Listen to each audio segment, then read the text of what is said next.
Hello everyone. So welcome to the discussion of FMGE June 2022 Pharmacology section, and I'm Dr. Ankit. So we will be discussing all the questions which have been asked recently in FMGE in exams, and let's start with the first question. So the first question which came was that which of the following is the drug of choice for hyperthyroidism in first trimester of pregnancy? Remember, in first trimester of pregnancy, if you want to control the raised thyroid levels, we give an anti-thyroid drug. That anti-thyroid drug is propylthiouracil. Okay, so in first trimester of pregnancy, the drug of choice is propylthiouracil because it is the safest anti-thyroid drug. It has a high plasma protein binding. Because of this reason, it enters into the plasma in the least amount. Because it is bound to plasma protein, it enters into crosses the placenta in least amount. So, which drugs are contraindicated in first and second trimester? The answer is carbimazole and methimazole. So, these drugs are contraindicated in first trimester. Agreed? But remember, after the first trimester is over, the organ synthesis in a fetus is already happened. So after first trimester, or you can say 12 weeks of pregnancy, they become the drug of choice in second and third trimester. So first trimester, the drug of choice is propylthiouracil. These drugs are contraindicated in first trimester, but they become the drug of choice in second and third trimester. So the question arises that why carbimazole and methimazole are contraindicated in first trimester? Because they are teratogenic in first trimester. And which teratogenic effect they will cause, that I will show you. So the answer for this question is propylthiouracil. Methimazole and carbimazole are never given in first trimester. Iodine is never given for hyperthyroidism because we need to give a long-acting formulation. Iodine is a very short-acting formulation. So why carbimazole and methimazole are contraindicated in first trimester? Because they produce a side effect. So carbimazole and methimazole. Can you tell me in this newborn baby, which teratogenic effect they are producing? Can you tell me what organ is not produced? Can we say the skin of this newborn baby is malformed? So skin is not produced. So aplasia means not produced skin, cutis. So carbimazole and methimazole, why they are contraindicated in first trimester? Because in first trimester they cause aplasia cutis in a newborn. Okay, the skin of the newborn will not be produced properly. Let's come to the next question.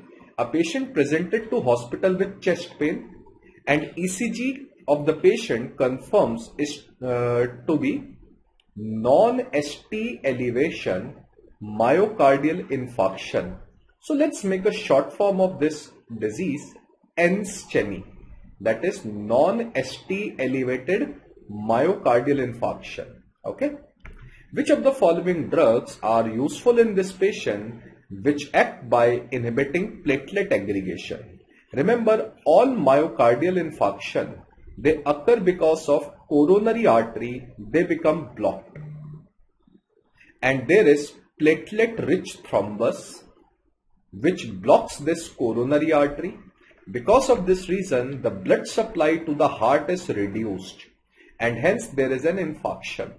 Hence, in myocardial infarction, we give antiplatelet drug. So, among these four, which drug is an antiplatelet drug? Clopidogrel is an antiplatelet drug. So, clopidogrel is an antiplatelet drug. It inhibits platelet aggregation. So, it inhibits platelet aggregation. It is the answer of this question, clopidogrel. Now, what about other options? The next option we can find is streptokinase. Remember, streptokinase is not an antiplatelet drug, it is a fibrinolytic drug. Fibrinolytic drug, they will directly come and remove this thrombus. But these drugs are highly dangerous drugs, they can lead to bleeding. Hence, fibrinolytic, they are only given in dangerous form of MI.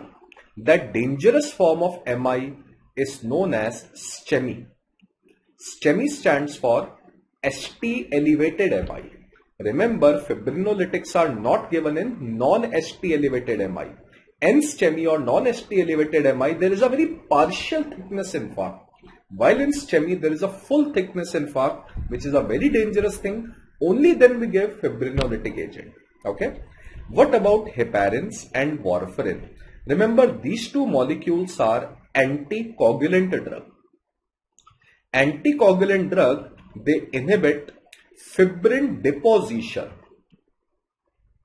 Fibrinolytic will remove the fibrin which is already deposited. So remember, anticoagulant drugs are not given in MI. Anticoagulant drugs, they are given in a heart condition known as AF or VF. Atrial fibrillation or ventricular fibrillation, because in this case, there is slowing of blood flow. The heart is not beating properly. There is a slowing of blood flow which leads to fibrin deposition. Okay. Next question is a patient with chronic stable angina presented with pedal edema, breathlessness and other symptoms of heart failure. So the patient is having heart failure. Heart is unable to pump the blood forward. Which of the following drug can increase the longevity in this patient? So let's see what are the drugs we have for chronic heart failure, CHF, chronic heart failure. Remember, in chronic heart failure, we use three types of drug. One, we will protect the heart, cardioprotective drug. And remember, if you protect the heart, these drugs can increase the longevity. That means they can increase the age of that person, which can reduce mortality. Second we have is symptomatic treatment. If the patient comes with symptom, just control the symptoms like pedal edema, breathlessness, these are the symptoms. Lastly, we give a drug, inotropic drug. Now, inotropic drugs, what they will do in heart failure, if the heart failure is at last stages, decompensated stages, they will increase cardiac output. They will tell the heart to pump more blood so that this blood should reach to the vital organs. So what are the drugs we have? So the first class of drug which are cardioprotective and increase the longevity, we can write a mnemonic Sahibs. Sahibs. So the first drug is sacubitril, a new drug which we discuss in classes. It is a neprilysin inhibitor. Then we have ACE inhibitors. Example, lisinopril. All these drugs, they will end with the word pril, ramipril, etc. All these drugs, they will end with the word pril. Then we have aldosterone antagonist, the drug that will block aldosterone receptor like spironolactone, eplerenone. Then we have hydralazine with isosorbide dinitrate, a funny channel blocker, ivabradine, beta blockers. Only 3 beta blockers are approved in India: bisoprolol, metoprolol succinate,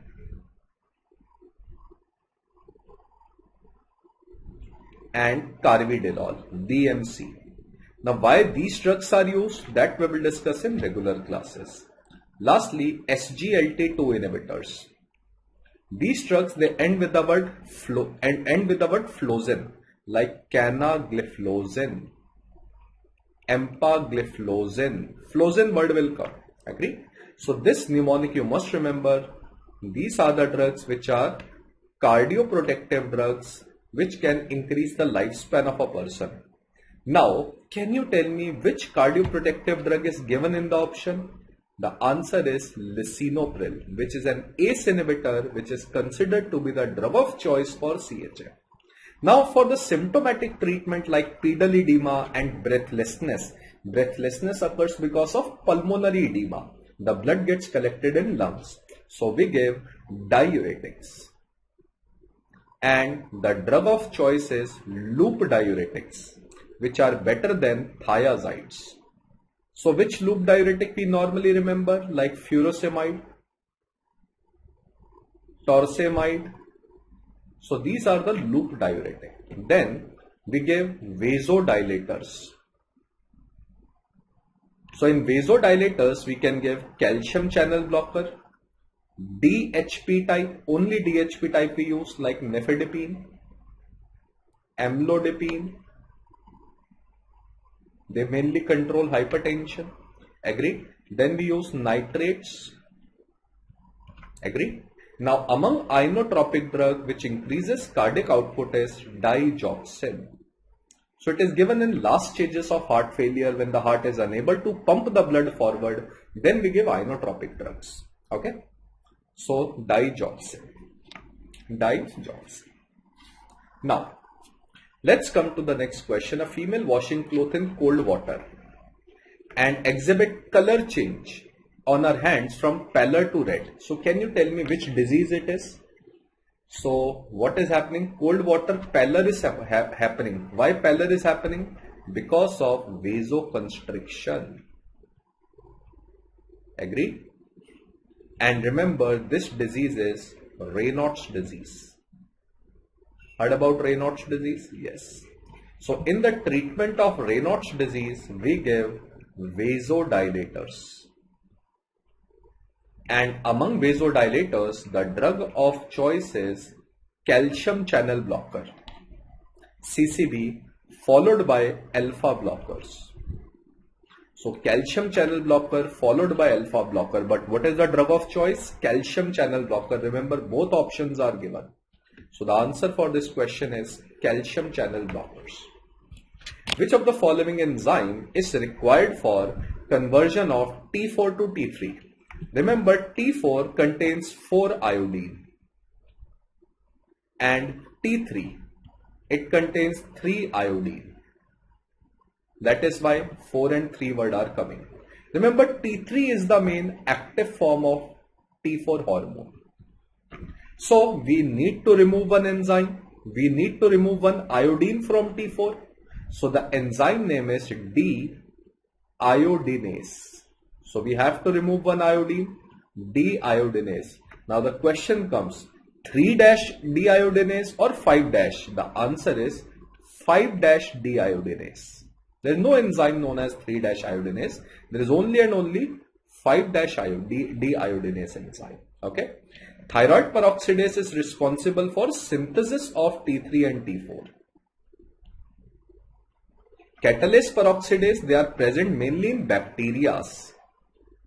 And this enzyme is responsible for removal of oxygen radicals like peroxide radicals. So it is a protective enzyme for bacteria. No enzyme like 3-deiodinase. Next question, a patient was administered local anesthetic which developed, and hence the patient developed tachycardia, hypotension and arrhythmias and cardiovascular collapse. So can you tell me that local anesthetic LA, they are producing toxicity in which organ? They are producing cardiac toxicity. And the most common local anesthetic agent, which is a highly lipid soluble drug which deposits in heart, is bupivacaine. This is the most cardiotoxic local anesthetic agent. So now the question comes, what is the treatment of toxicity of local anesthetic if they reach to the heart? Remember, the drug of choice is 20% intralipid. So the answer is 20% intralipid. Why? Because sir, there is a hypothesis known as lipid sink hypothesis. According to this hypothesis, if we give 20% intralipid in blood, can we say the blood will become lipid soluble? There is 20% lipid in blood. So the blood becomes lipid soluble media. Because it becomes lipid soluble media, this bupivacaine from the heart enters into the blood. So by giving intralipid, this bupivacaine or any local anesthetic from heart, it will come into the blood. This will reduce the cardiac toxicity. So that is why we give 20% highly concentrated lipid formulation for the treatment of local anesthetic toxicity. Next question, a patient presented with abdominal pain, constipation, lethargy and altered mental status. So the patient is suffering from some disease. On examination, there is blue lines on gum. Remember, blue lines on gum, it is a characteristic feature of lead poisoning. It is the characteristic feature of lead poisoning. And for the treatment of lead poisoning, there are two chelators. Chelators are the molecules which will bind to this metal and it will help in removal of this metal into the urine. That is calcium disodium EDTA with dimercaprol. So this combination is the best combination for the treatment of lead toxicity. So you can see even the lead levels are given. Okay. So you don't have to see the next question also. Blue lines are there, it means lead poisoning. And for lead poisoning, there are two chelators which are effective and they give the combination of these two chelators. So this is the answer of this question. Okay. Next is to minimize the risk of hypothalamic pituitary axis suppression. What is the correct method of administration of prednisolone? Remember, when you give prednisolone, prednisolone is a corticosteroid. Agree? Remember, corticosteroid through negative feedback decrease the levels of ACTH hormone. Agree? And ACTH hormone is a hormone of hypothalamic pituitary axis. Now, what is the best method to prevent this axis suppression? The best method to prevent this is pulse therapy. This is known as pulse therapy. In pulse therapy, what we do, we give alternative day of short to medium acting corticosteroid.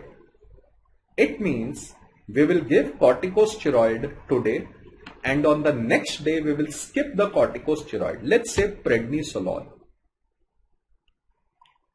Prednisolone has a half-life of around 12 to 24 hours. Agree?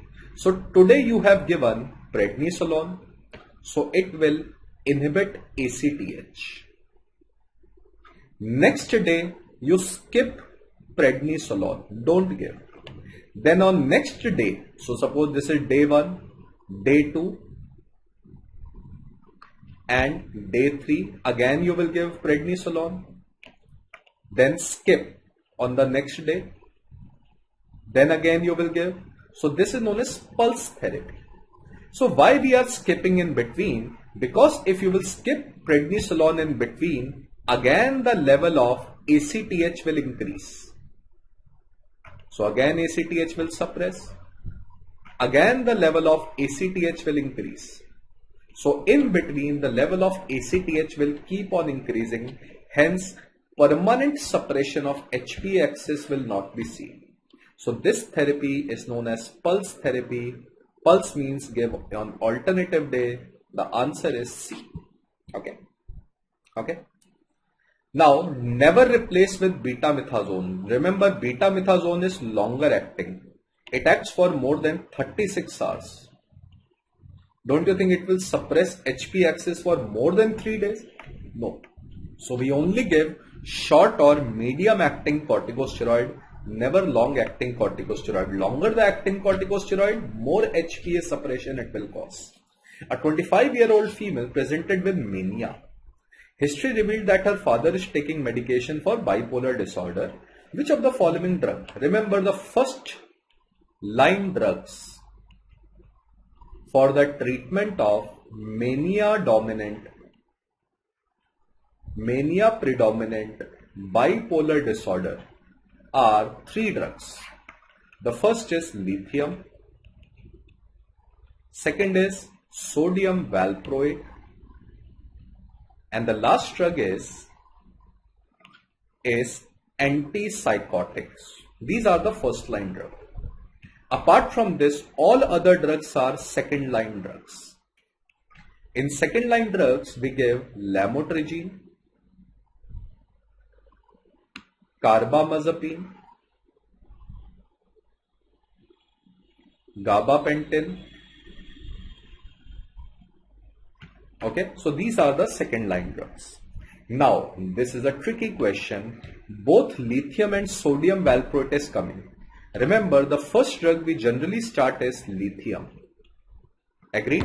But if it is not controlled with lithium, then we can start sodium valproate, because sodium valproate is more effective than lithium. But the first drug we start is lithium. So the question is asking which drug you will prescribe for this patient. We will start with lithium, not effective, then we will give sodium valproate. Okay. Then what does LD50 signifies? LD50 signifies is lethal dose. LD stands for lethal dose, that dose that will kill animals. 50 means it will kill 50% of animals. That means you have given one dose, let's say 100 milligram to 20 animals. And in those 20 animals, if 10 are dying, it means LD50. So lethal dose is, it is the dose at which 50% of animals will die is lethal dose, LD50. Okay. Then which of the following drug is used for pain relief in arthritis, acts by both opioid and non-opioid mechanisms? Okay. Let's talk about paracetamol. Paracetamol is a COX inhibitor. Plus it also increases cannabinoid levels by acting on a receptor known as TRPV1 receptor. Tramadol is an opioid. It acts on mu receptor, mu agonist. Plus it is also SNRI. SNRI is serotonin, norepinephrine reuptake inhibitor. So it increases the levels of serotonin and norepinephrine. Ketorolac and diclofenac, they are only COX inhibitor, and COX inhibiting drugs are known as NSAID. COX stands for cyclooxygenase enzyme. So can you now tell me the answer of this question? The answer of this question is tramadol. Tramadol is an opioid. Okay. Then a 25-year-old male has a frequent visits to rural areas. Now this rural areas is important here, and need to eat outside food, and we all know that outside food is not hygienic.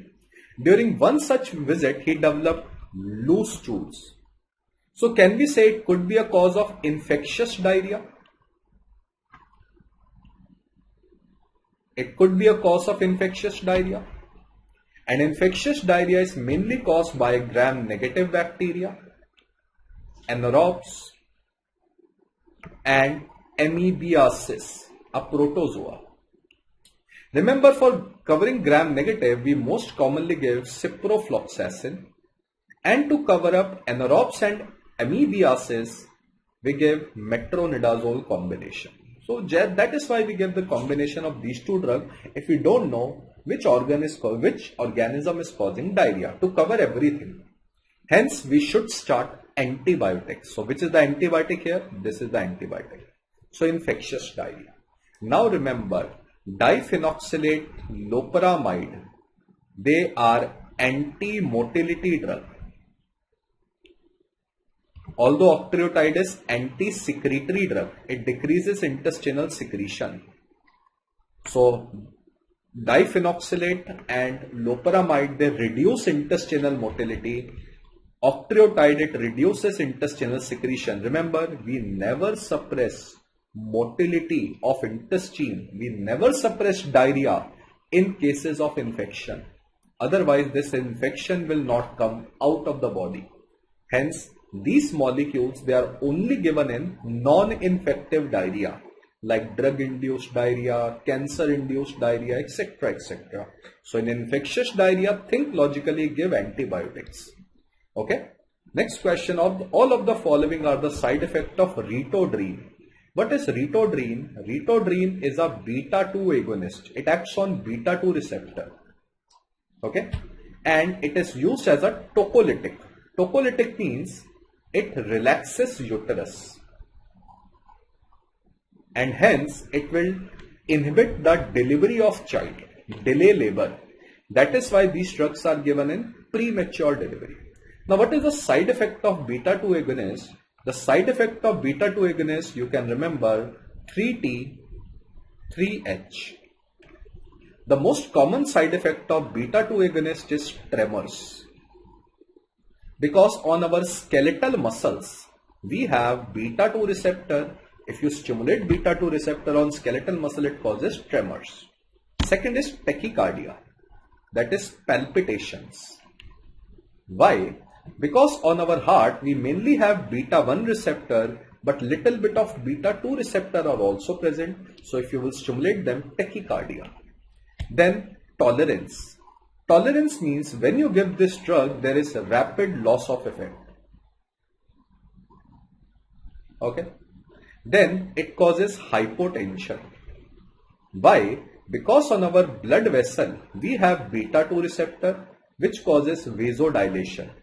And remember, vasodilation can also lead to pulmonary edema, because the blood will leak outside in lungs and it will lead to hypotension and pulmonary edema. Then it causes hypokalemia. Why hypokalemia? Because if you stimulate beta-2 receptor, this potassium enters into the muscles. This is the action of beta-2 receptor. And the last one, it causes hyperglycemia. Why hyperglycemia? Because our liver has beta-2 receptor. If you stimulate beta-2 receptor, it causes glycogen breakdown, which is known as glycogenolysis. Glycogen breakdown will lead to higher blood glucose level. So now can you tell me which of the following is not a side effect of Ritodrine? The answer is hypoglycemia. Remember, it rather causes hyperglycemia because of glycogen breakdown. Next question, a female visits to OPT to get rid of tobacco or smoking. Tobacco. Which of the following drug you will give? Remember, for tobacco, de-addiction, or you can write nicotine de-addiction. There are 3 drugs which have been approved as a first line drug.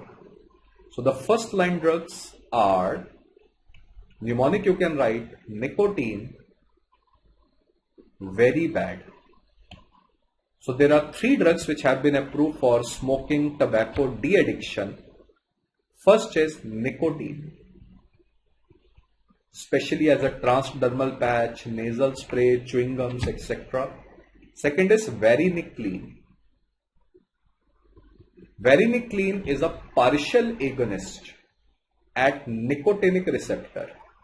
Partial agonist means it will not produce that high level of kick you will get from smoking. It will produce less effect, so that the person will not have pleasure of smoking, so that the person will not have a craving due to not getting smoking, not getting a cigarette. Lastly, bupropion. Bupropion is an antidepressant which has been approved for smoking cessation. Its mechanism is same like varenicline. It also stimulates nicotinic receptors. So which drug has been approved? The answer is varenicline It is a very important drug which you always remember for smoking cessation. Tobacco de-addiction. What about naloxone? Naloxone is an antidote of opioid poisoning. So it is given in opioid poisoning like morphine poisoning. Disulfiram is given in alcohol de-addiction. Flumazenil is an antidote of benzodiazepine poisoning. Benzodiazepines like diazepam, lorazepam poisoning. So it is an antidote of benzodiazepine poisoning. Okay? Next is, which of the following is the fastest rate lowering therapy in tumor lysis syndrome? Now what is tumor lysis syndrome? Suppose this is a tumor and tumor contains DNA.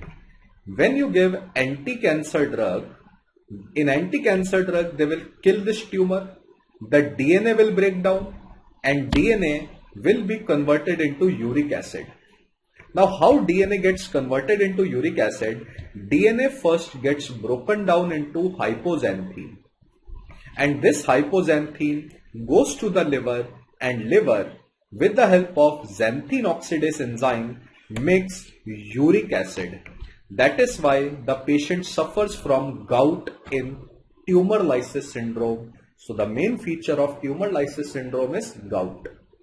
Then this uric acid goes out into the urine through kidney. So it is excreted out. Now, the drugs which can inhibit this uric acid formation, which occurs in excess of this uric acid, is bad. Remember, this uric acid is bad. So it increases in tumor lysis syndrome. Patient suffers from gout. So we have to remove this uric acid in tumor lysis syndrome. So the first class of drug is xanthine oxidase inhibitor. So the drugs are allopurinol, oxypurinol and febuxostat. Exo means xanthine oxidase, stat means inhibitor. Second class of drug we have is certain enzymes. Uric acid oxidase enzyme. These enzymes, they will convert the uric acid which is present in blood into allantoin. Allantoin is not bad. It is harmless.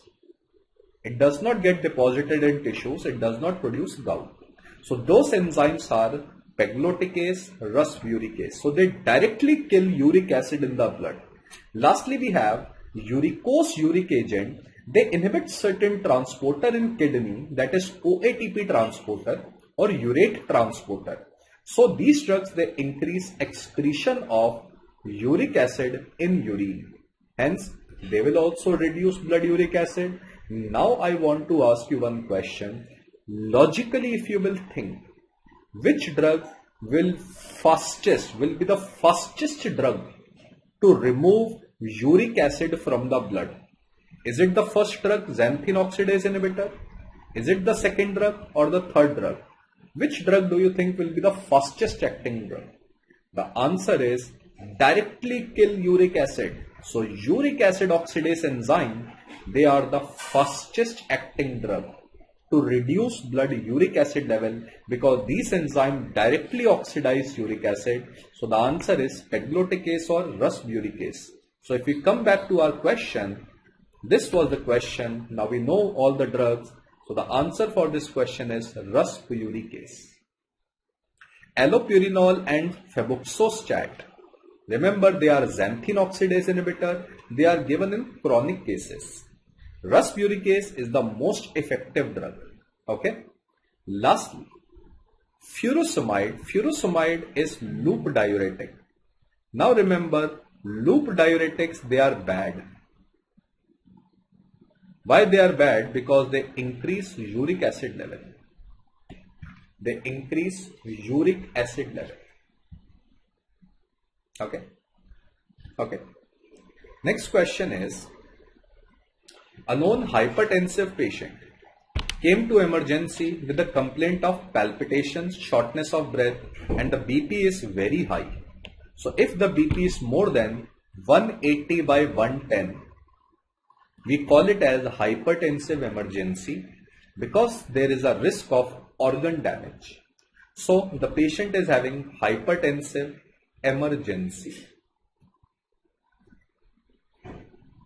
Now, for the treatment of hypertensive emergency, we use all drugs, yes, but we never use mannitol. Mannitol is never used because mannitol is an osmotic agent. It increases plasma osmolarity, which will further increase plasma volume, which will further increase blood pressure, and it will put more pressure on heart. Heart has to pump more amount of blood. So we never give mannitol in hypertensive emergency. So all these drugs which are antihypertensive drugs are given in hypertensive emergency. So let's write the list of drugs in treatment of hypertensive emergency. So if the BP is very high, which drugs we should use? So the complete list we will write.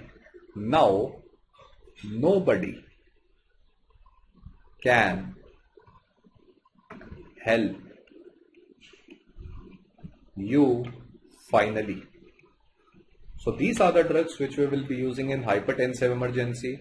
So the first drug is nitroprusside, which is the most commonly used drug in hypertensive emergency. Second is nicardipine, which is given in the option. Nifedipine, etc. They are calcium channel blockers. We use clonidine. We give ACE inhibitors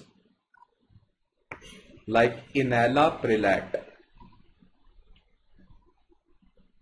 Okay, enalaprilat. We use nitrates, hydralazine. All are antihypertensive drug.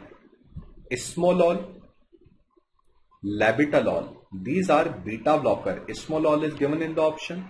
Loop diuretics like furosemide, torsemide, etc. Phentolamine, which is given in cheese reaction. Phenoxybenzamine, which is given in pheochromocytomas. Urapidil, which is an alpha-1 blocker. Phenoldopam, which is a dopamine agonist, which we will discuss in regular classes, are drugs for hypertensive emergency. So if you see this question, nitroprusside is given, esmolol is given, and nicardipine is given. So nitroprusside, nicardipine, esmolol, so these drugs are given in this list. Next question, a patient presents with a history of drug abuse, presented to emergency in comatose state. Vitals were respiratory rate is 8. So the patient is having respiratory depression. Okay, coma. BP is somewhat normal, not hypotensive. Pulse is also somewhat normal, or you can say a little bit bradycardia is there. So not a hint which is we are getting from BP and pulse rate, but the patient is having pinpoint pupil. Pinpoint pupil means meiosis, constricted pupil. That is meiosis. Remember, if the patient is having coma, constricted pupil and convulsions, which is not given in the option, this is a triad of opioid poisoning. This is a triad of opioid poisoning. Coma because of respiratory depression, constricted pupil, that means meiosis, and convulsion is a triad of opioid poisoning. And which of the following drug is an opioid? Morphine is an opioid. So the patient is having morphine poisoning. Okay. Next question is a patient known of bronchial asthma. Presented, was started on anti-glaucoma drug. Which of the following course of treatment the asthma worsened? Which drug is likely responsible for symptom? Now remember, the answer of this question is timolol. Remember, timolol is a beta blocker. That means it blocks beta 2. Now remember, blockage of beta 2 decreases aqueous secretion. If the aqueous humor in the eye reduces, it will decrease intraocular pressure. That is a good thing in glaucoma, because in glaucoma, intraocular pressure increases. But remember, if you will block beta 2 receptor, it increases the risk of asthma. Because in asthma, we give beta 2 agonist like salbutamol. Agree? Brimonidine is an alpha 2 agonist. It also reduces aqueous production.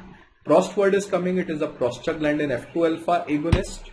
Pilocarpine is a meiotic, which will open iridocorneal angle.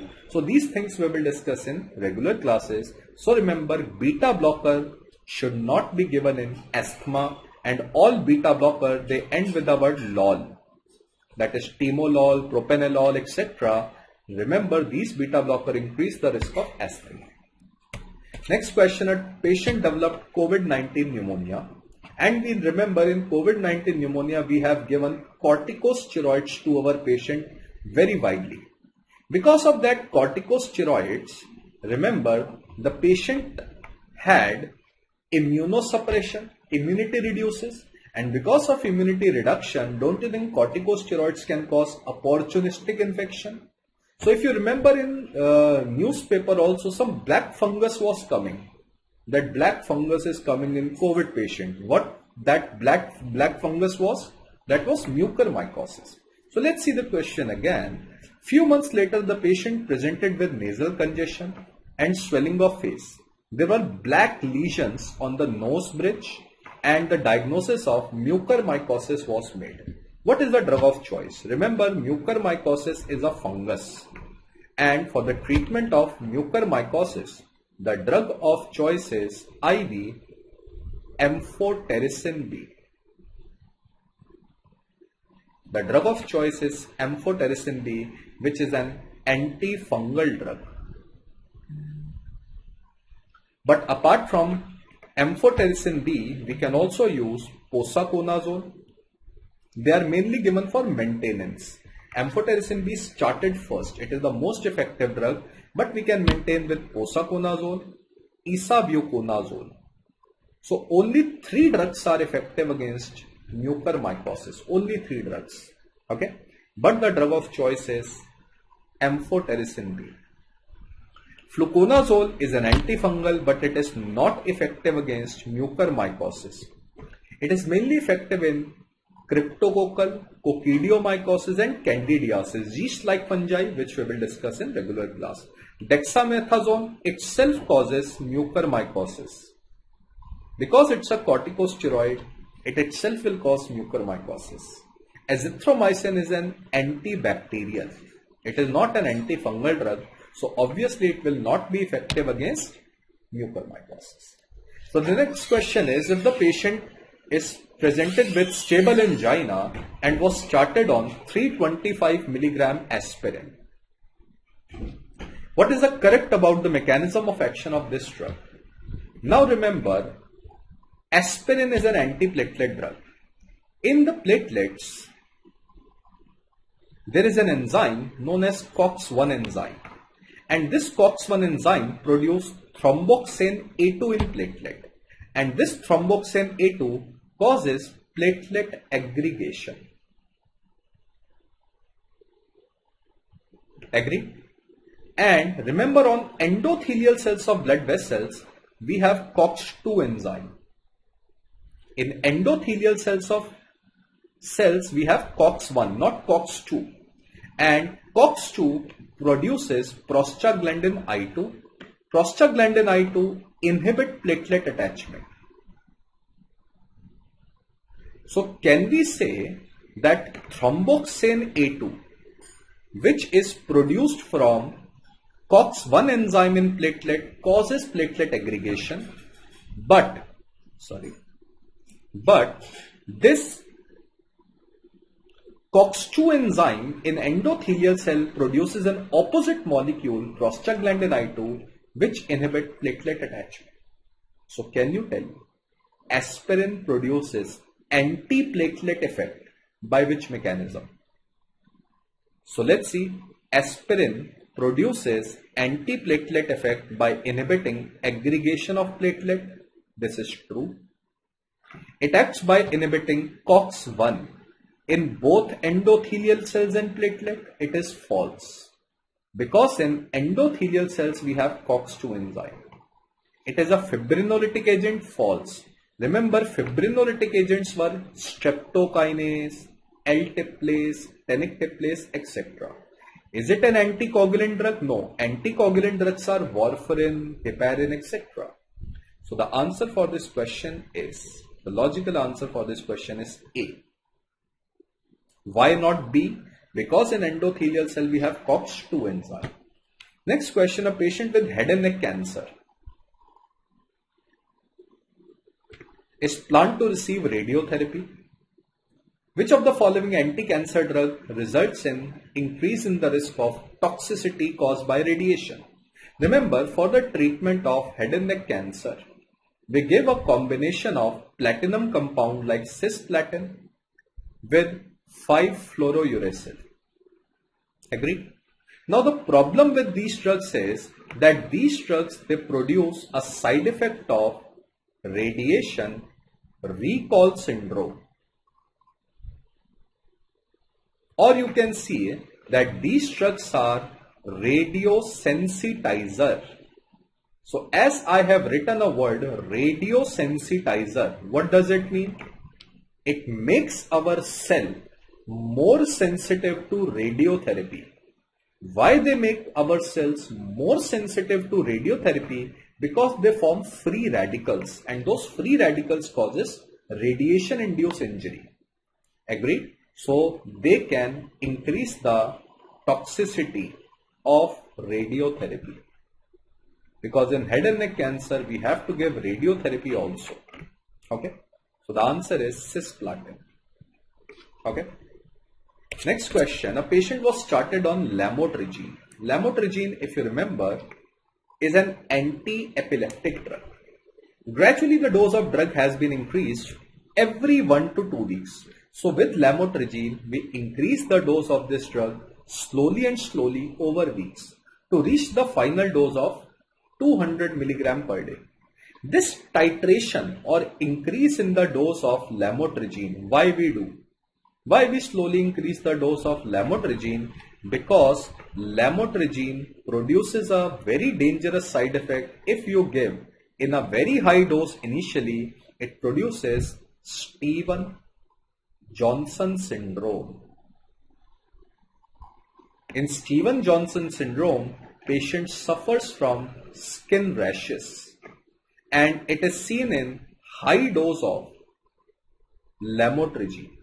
So to prevent the risk of Stevens-Johnson syndrome or skin rashes, we start lamotrigine slowly and slowly with lesser dose, and slowly we increase the dose so that the patient can tolerate lamotrigine better. So the answer is skin rashes. Now the last point is, what is the drug of choice for Legionnaires' disease? Remember, Legionnaires' disease is caused by a bacteria Legionella, and it causes pneumonia. Sometimes Pontine fever, you also said. Now what are the drugs which are effective? There are 4 drugs which are given for Legionella pneumonia raft. First is rifampicin, azithromycin, fluoroquinolones like levofloxacin, ofloxacin, etc. And lastly, tetracyclines. So these are the 4 drugs. And we generally start with these drugs. They are the first line drugs. Either we start with azithromycin or we start with levofloxacin. Rifampicin is reserved in resistant cases. Okay. Tetracycline is a second line drug. Nowadays is rarely used.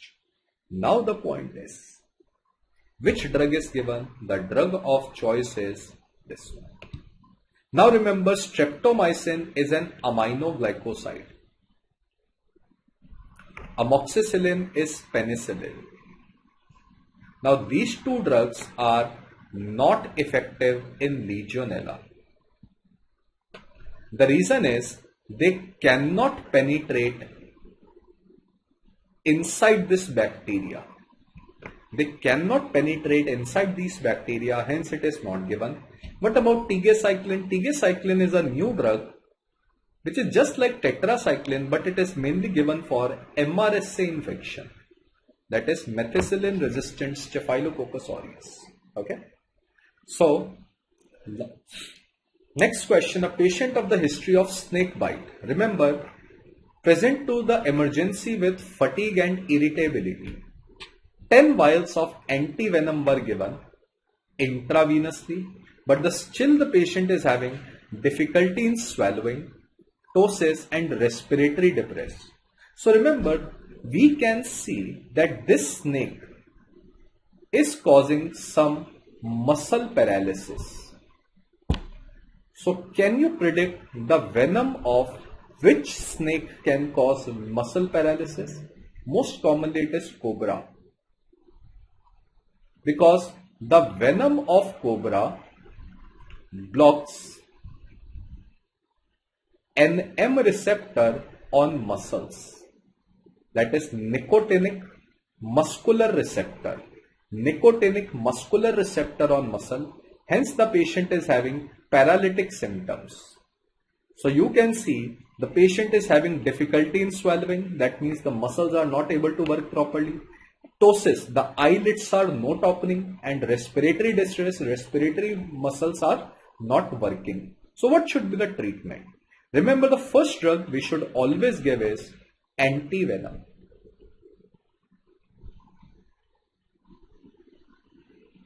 Plus, if the patient is having paralysis symptoms, we give injections of neostigmine. We give the symptoms with neostigmine. Now, what is neostigmine? Neostigmine is anti-cholinesterase. That means it inhibits the degradation of acetylcholine. It increases acetylcholine level. Now remember, acetylcholine acts on NM receptor. Acetylcholine stimulate NM receptor and the muscles contract. So if the patient is having paralytic symptoms, give neostigmine. Neostigmine will increase acetylcholine level. Acetylcholine will act on nicotinic muscular receptor, NM receptor, which will contract muscle. But there is a problem with acetylcholine. Acetylcholine also acts on muscarinic receptor. We don't want this effect here. Because it acts on muscarinic receptor, it can produce bradycardia. So don't you think when you give neostigmine, the patient can suddenly enter into bradycardia? Remember, where do we want the action of neostigmine to come? We want that neostigmine should produce action on NM receptor because it increases acetylcholine. But the problem with acetylcholine is acetylcholine also acts on muscarinic receptor, not just nicotinic receptor. Hence, the patient may die with neostigmine because it may produce bradycardia. That is why always with neostigmine, we combine one drug, atropine. With neostigmine, we always combine one drug, atropine. Now, can you tell me, atropine blocks which receptor of acetylcholine? Atropine will block muscarinic receptor only. It will not interfere with nicotinic receptor. Atropine will block muscarinic receptor only, so that the patient does not enter into bradycardia. So remember, whenever you are working in a hospital, for any indication, if you are using neostigmine, always combined with atropine. Okay. So the answer for this question is atropine with neostigmine. Okay. Next question, which of the following anticoagulant drug is contraindicated in first trimester? Remember, the safest anticoagulant drug in all trimester is heparins, because heparins do not cross placenta. The drug which is contraindicated in first trimester. Up to first trimester, the reason is same, because in first trimester organ synthesis occurs. That means up to 12 weeks is warfarin. Now as you can see, the first heparin is coming, enoxaparin is a low molecular weight heparin. So again it is a type of heparin. So the answer of this question is warfarin. So why warfarin is contraindicated in first trimester of pregnancy? Because warfarin inhibits vitamin K. And because of inhibition of vitamin K dependent enzyme, there is decrease in production of one protein in our bone and cartilage. It decreases the production of one protein, osteocalcin. Hence, warfarin in fetus during first trimester causes bone and cartilage defects, which is also known as chondrodysplasia punctata. As you can see the name, chondro means cartilage, dysplasia, cartilage will not be produced. So when the child will be born, the child will have saddle nose, small limbs, microcephaly, all those features which we will discuss in regular classes will be seen with warfarin. Okay. So this is all for pharmacology revision. So thank you very much. Keep revising. Best wishes always.